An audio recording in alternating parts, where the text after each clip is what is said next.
Hello everyone, इस class में हमने करने वाले हैं क्लास 9 की 4th एक्सरसाइज का थर्ड क्वेश्चन। क्वेश्चन क्या है? Recall pi is defined as the ratio of the circumference of the circle to its diameter. बोला गया है कि जो पाई होता है डिफाइंड एज, क्या इसको हम ऐसे लिख सकते हैं कि सरकमफेरेंस और डायामीटर का रेशियो में circumference upon diameter, pi is equal to c upon d. This seems to contradict the fact that pi is irrational. एक चीज सोचिए, पाई को अगर हम सरकमफेरेंस अपॉन डायमीटर में लिख सकते हैं, इट मींस ये p अपॉन क्यू की फॉर्म में आ गया कि नहीं आ गया। और अगर ये इस फॉर्म में आ गया तो इसका मतलब पाई क्या कहलाएगा? एक रेशनल। यस और नो? तो आज इस वीडियो में मैं आपको यही बताऊंगा कि क्या पाई सच में रेशनल है या पाई एक इरेशनल है। चलो ध्यान से देखते हैं। अगर मैं एक सर्कल की बात करूं तो आपको पता है कि सेंटर से जो सरकमफेरेंस की बाउंड्री का जो डिस्टेंस होता है वो कहलाता है रेडियस। और अगर मैं इसको ही दूसरी साइड से एक्सटेंड कर दूं तो वो भी क्या कहलाएगा? हमारा रेडियस।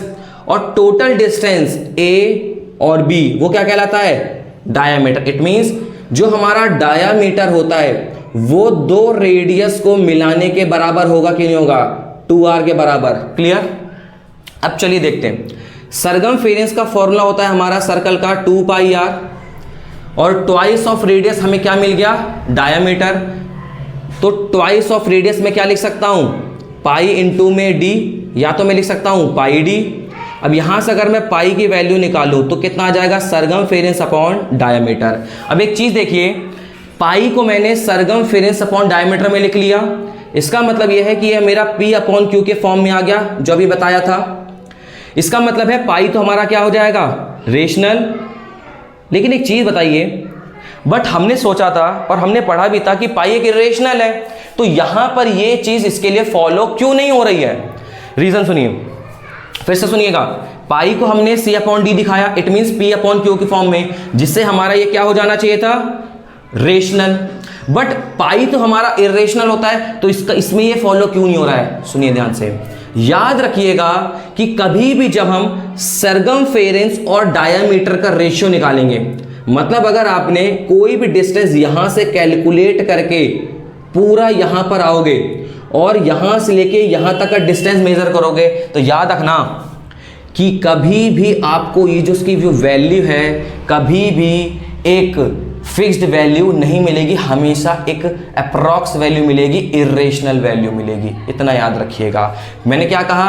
अगर यहां से लेके यहां तक की वैल्यू निकालोगे और इसका जो डिस्टेंस है और इसको मेजर करोगे, मैं ये नहीं कह रहा हूं कि पूरी सर ऐसे तो मैं 2 सेंटीमीटर की बाउंड्री ले सकता हूं 3, मैं वो ठीक है, वो नहीं कह रहा हूं। मैं कह रहा हूं कि अगर आपने इसका डिस्टेंस लिया, पूरा सरकमफेरेंस लिया और इस पूरे डायमीटर का डिस्टेंस लिया, और अगर आपने इसको रेशियो में रखा तो वो कभी भी एक रेशनल नंबर नहीं देगा। चलो मैं करवा देता हूं, देखो कैसे। मान लीजिए आपने सरकमफेरेंस ले लिया, वो आया 22, और डायमीटर क्या है हमारा?